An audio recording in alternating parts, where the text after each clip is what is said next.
नमस्ते गुरुजी। नमस्ते डॉक्टर सत्यनारायण जी। उदास होना चाहिए? डॉक्टर सत्यनारायण, बहुत ही महत्वपूर्ण सवाल आपने पूछा। उदास होने के बहुत कारण होते हैं। उदास तो आदमी इसीलिए होता है जिसका जवाब खुद दिए कि परेशान हो जाता है इंसान, क्योंकि ज़िंदगी जीना एक इतना मुश्किल काम है कि यहाँ परेशान हो जाता है आदमी। और कभी तो आप देखें, कल एक आदमी आपके बाईपास में सुसाइड भी कर लिए, इंस्पेक्टर मैडम बता रही थी। तो जो व्यक्ति कमज़ोर दिमाग का होता है वो गलती बहुत ज़्यादा करता है। उसको पतंजलि योग सूत्र का ज्ञान नहीं है, वो यामा का पालन नहीं करता, वो हिंसक होता है, झूठा होता है, लवरा होता है, चोर होता है, शैतान होता है, रेपिस्ट होता है।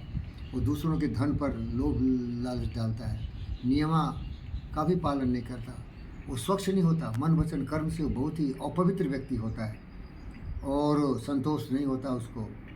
दूसरी बात, कभी काम करेगा नहीं, लेकिन बहुत कुछ चाहिए उसको। इच्छाएं अनंत होती है, कर्मठ नहीं होता, कल्पना मनोरथ नहीं होता।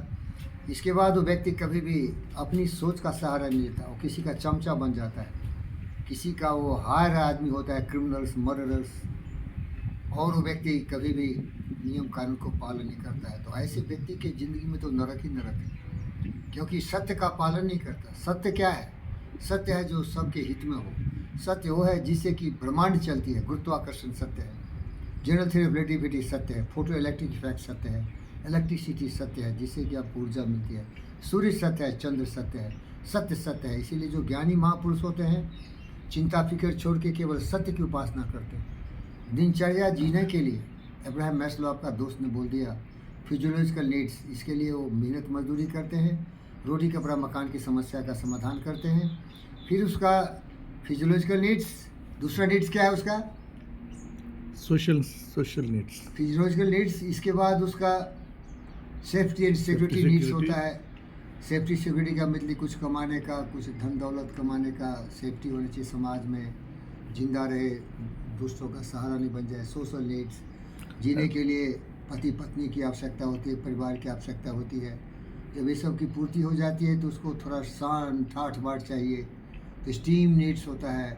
लेकिन अगर सारी आवश्यकताओं की पूर्ति होती है तो ज्ञानी व्यक्ति सेल्फ एक्चुअलाइजेशन, उसमें जो असीम शक्ति है ब्रह्मांड को समझने की, सोचने की, एक वैज्ञानिक बनने की, कलाकार बनने की, एक बहुत बड़ा चिंतक दार्शनिक बनने की, एक बहुत बड़ा शांति का दूत मेरी तरह गौतम सिद्धार्थ बुद्ध पंडित फकीर योगी बनने की प्रयत्न करना चाहिए। लेकिन तभी संभव है। भूखे भजन न होय गोपाला, भूखे भजन न होय गोपाला। भूखे अगर भजन न होय गोपाला। अब अगर व्यक्ति स्कार्सिटी में जी रहा हो, उसको खाने को नहीं, पीने को नहीं, तो कोई महान व्यक्ति सोच नहीं सकता। लेकिन जो कुकर्मी दुष्ट होता है ना, दिन रात यही सोचता रहता है। इसीलिए कहा गया है संस्कृत में, काव्य शास्त्र विनोदेन कालो गसति धीमताम वसनेन च मूर्खा नाम निंद्रिया कलहनवा। तो ज्ञानवान विचारवान व्यक्ति मेरी तरह होते हैं, मेरे गुरुदेव मानवता डॉक्टर जीवी कृष्ण रेड्डी की तरह होते हैं, मेरा लमटिया दोस्त सत्यनारायण की तरह होते हैं। वो दिन रात प्रगतिशील विचारों से प्रेरित होते हैं और सोचते हैं कि क्या ऐसा काम करूं जिससे कि मेरे जीवन की उपयोगिता बढ़ जाए, ज़्यादा उपयोगी हो जाऊं, ज़्यादा उनके जीवन में कुछ रोशनी लाऊं। क्योंकि सब में शक्ति होती नहीं, वो शक्ति तो सुप्तावस्था में सब में रहती है, लेकिन जगाने वाला बुद्ध थे, जगाने वाला मैं हूँ, जगाने वाला आप हैं, जगाने वाले गुरुदेव हैं, जगाने वाला अदानी अंबानी हैं, जानने वाले एलोन मस्क हैं, जो दुनिया में कुछ ऐसा करना चाहता है कि लोगों की ज़िंदगी में सुख सुविधा हो। और दूसरे विपरीत शक्तिशाली लोग होते हैं, जो बाइडन हो, जेलेंस्की हो, पुतिन हो, जोंग हो, हमेस हो, ऐसे ऐसे दुष्ट व्यक्ति हो जो कि अपनी बुद्धि का प्रयोग नहीं करते, दिन रात हो मार काट लूटपाट सर्वनाश की बात करते हैं। तो वो व्यक्ति तो मरा ही हुआ है।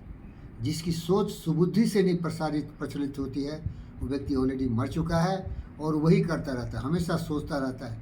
तो आपका सवाल था उदास होनी चाहिए। महान व्यक्ति उदास नहीं होते, क्योंकि उदास होंगे तो आपके जीवन लीला वहीं ख़त्म हो जाती है।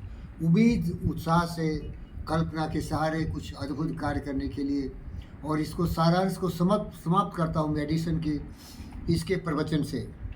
ये हमारे स्टीफन हॉकिंग के विचार थे। जब मैं उनको पूछा कि क्या व्यक्ति कैसे खुशहाल हो, तो 3 चीज़ याद करो। भले भले दिमाग को खाली मत बनाओ, खाली दिमाग शैतान का अड्डा। खाली रखोगे तो दिमाग कभी रुकेगा नहीं, वो गलत फलत सोचेगा। इसीलिए हमेशा दिमाग में ऑप्टिमिस्टिक रहो, उम्मीदों के साथ नए नए कल्पने करो, दिमाग को हमेशा किसी काम में लगा के रखो और समय का सदुपयोग करो, और जीवन तो जाना ही है। अगर तुम दिमाग को अच्छे काम में नहीं लगाओगे तो ये जीवन में सारे कचरे आ जाएंगे। क्या आ जाएगा? Greed, anger, hatred, jealousy and cynicism, काम, क्रोध, मद, लोभ, मोह, ईर्ष्या, द्वेष आ जाएगा, और तुम न जियोगे न दूसरे को जीने दोगे। और इसके लिए जरूरी नहीं है कि तुम एक गरीब रोड के भिखारी हो या पुतिन जैसे महाराजा किसी बड़े साम्राज्य का प्रधानमंत्री हो, राष्ट्रपति हो। वो उसकी आवश्यकता नहीं है। ज्ञान की आवश्यकता है, इसलिए फ़कीर होने की आवश्यकता है, बुद्ध की आवश्यकता है। उदास मैं भी होता हूँ, नहीं होना चाहिए। नर हो न निराश करो मन को, कुछ काम करो, कुछ काम करो, जग में रहकर कुछ नाम करो। जन्म हुआ कि शर्त कहो, समझो जिसमें व्यर्थ नहीं हो। प्रभु ने तुमको कर दान दिए, बस सब वांछित बस विधान दिए। तुम प्राप्त करो इसको, न हो फिर किसका क्या है दोष हो। समझो न लभ किसी धन को, नर हो न निराश करो मन को। ओम शांति, ओम शांति।